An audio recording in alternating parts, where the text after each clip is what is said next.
In this episode, we're going to be taking a look at the classified 6-inch Tiger Force Outback and the Cobra Python Patrol Bat.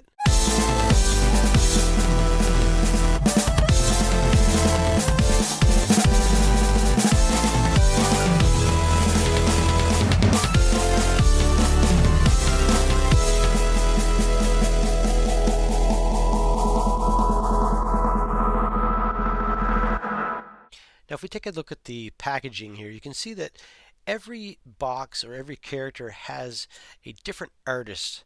And if we look at the Outback one here, we can see that it's a different art style. It's not my favorite, but it's not bad. The art on the side and the typical art on the back. And then we have the ranks on the side: role, gear, skill, and mastery. If we take a look at the bat, I do like the artwork for this one much better. And if we look on the side, I'm really not sure what I'm looking at when I look at the art on the side. Even though I like it, I'm not really sure what I'm looking at. I can see in one of the weapons from the bat. It's kind of interesting, but it's hard to tell what it is. I'm not sure. Is it a bat without a head? I don't know. And then, of course, if we look at the other side, we can see the typical back, and again, the ranks on the side. Now, I will say these figures in the boxes look really great, but let's get them out and see if they're any good.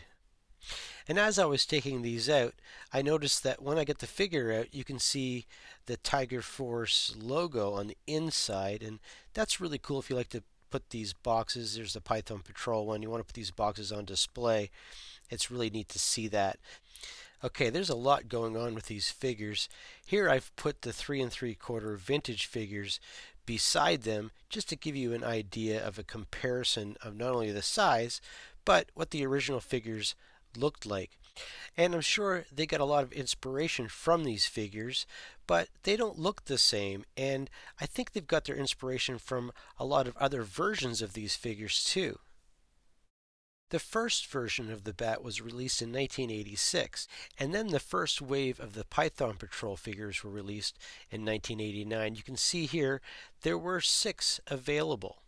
They were all repaints of earlier figures, and here is an original carded figure, and on the back you can see that there's 6 releases of this year, but no Bat.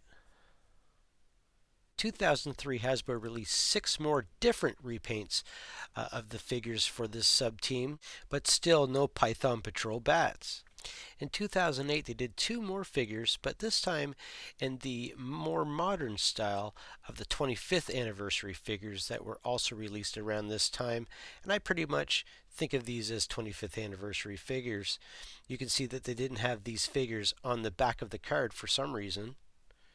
Now, if you take a look at the classified figure, you can see that these 2 Python Patrol teams, they have the same color from both of these teams, and they kind of mix them together to form the color palette for this classified bat.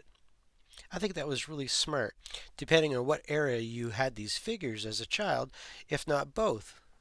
Taking a look at the original figure, you can see in his backpack he has 3 of the accessories, weapons, and tools that can be removed.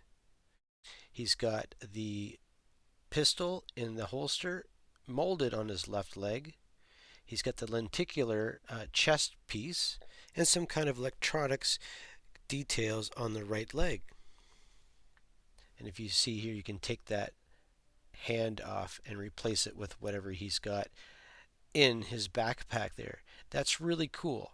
This time he's got a belt and a holster that is a separate piece, and you're able to remove the pistol. There is some paint detail on the pistol too, on the back of the handle. It's always nice to see the attention to detail on the weapons too. If we take a look at the chest plate, it actually does remove. Even though it's not a lenticular sticker, it does remove, and then you can see the inside robotic workings of the figure. Just like the paintwork on this figure, they've also taken inspirations from different versions of the bats. Not only can we store two things inside the backpack, but on the left you can also store one more accessory. And that comes from later versions of the bat from the 90s. With this figure, you can take both hands off and replace them with the weapons or the tools that are attached to the backpack. It's really nice that you can attach everything to the figure. One thing that I think is a problem with this figure, the elbow joint is very thin, and too much articulation, I think, will break it. Here you can take a look at the hands. You can see that they do have on both hands a trigger finger, which is really nice because you could put a weapon in both hands. And here is the weapon in one of his hands here. I think that looks really good. And you have a lot of options on how you want to arm this guy. He looks pretty badass. I really like this figure. I think he looks really great, and I'm going to be happy to put him on the shelf with the rest of my classified figures. I think he's one of the best figures that Hasbro has made so far in the classified line. Let's take a look at Outback now. This is the Tiger Force Outback. We never got a Tiger Force Outback in the North American market, not in the 80s or in the 90s. But in 1990 it was released in the UK, and in 1993 it was released in Brazil. What we got was another sub-team. This is the Tiger Force 1988, and it consisted of 10 figures, some vehicles, which was also released in the next year. Next I want to show you a carded version of a Chinese Tiger Force Roadblock. Here you can see his name is Barricade, and he was pretty much the same mold, released in 1992, and I believe this figure was also available for the North American market, and which is where I got it on eBay years ago. Tiger Force figures was also released in 2003 as a box set of 5 figures. Although these were not new figures, they were repaints, and some of them were also renamed. In 2003 there was a theme because at the G.I. Joe convention in Florida, they also released these exclusive G.I. Joe figures in the Tiger Force motif. But the North American market still didn't receive a Tiger Force Outback.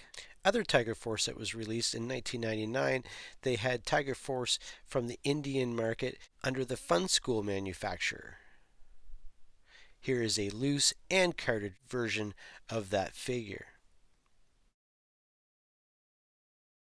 Although I don't have the Tiger Force Outback from the UK, I do have Sneak Peek here, and they were all repaints of new figures that we did not get in the North American market, hence the reason why we did not receive an Outback Tiger Force figure. We did receive a Tiger Force Outback figure in 2016, but in the modern style figures around 4-inch. Let's take a look at the 6-inch classified figures now.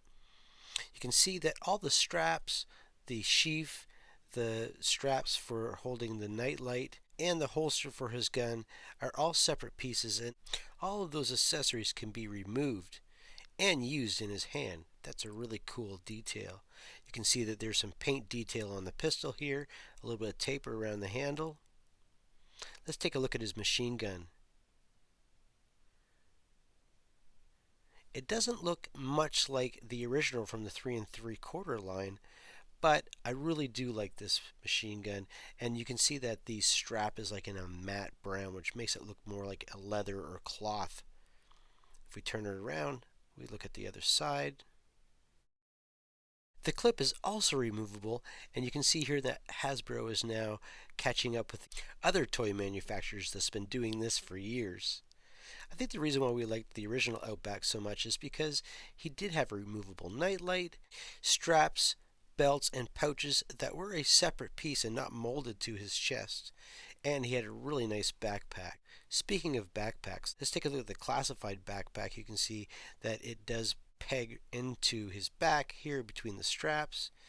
I really like the fact that they have a shovel with him and he can remove it from his backpack. You can see that there's 2 pegs here. You can also fit his weapons onto the pegs, which is a nice touch. They really went all out on the face detail and the paint. He is an older man, so he does have the white hair and the white beard. He is the only character that actually had a tiger on his chest or anywhere on his body, from what I can tell.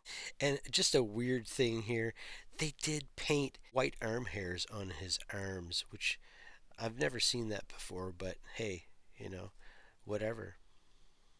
Now, I do like both of these figures. I think they're really cool. I don't understand why they didn't just make the original figures first before they did the sub teams. I would have really enjoyed having them first, kind of like how they did Barbecue and then they did him in the Marauders. So thanks for watching this episode of Toysbackzen. Please like and subscribe to my channel if you haven't already. Hit the notification bell for more videos in the future. And leave a comment down below and let me know what you think of these figures. Do you agree with me they should have made the original ones first, or do you like that they started with the sub teams, especially the sub team from the UK? Thanks for watching. Bye.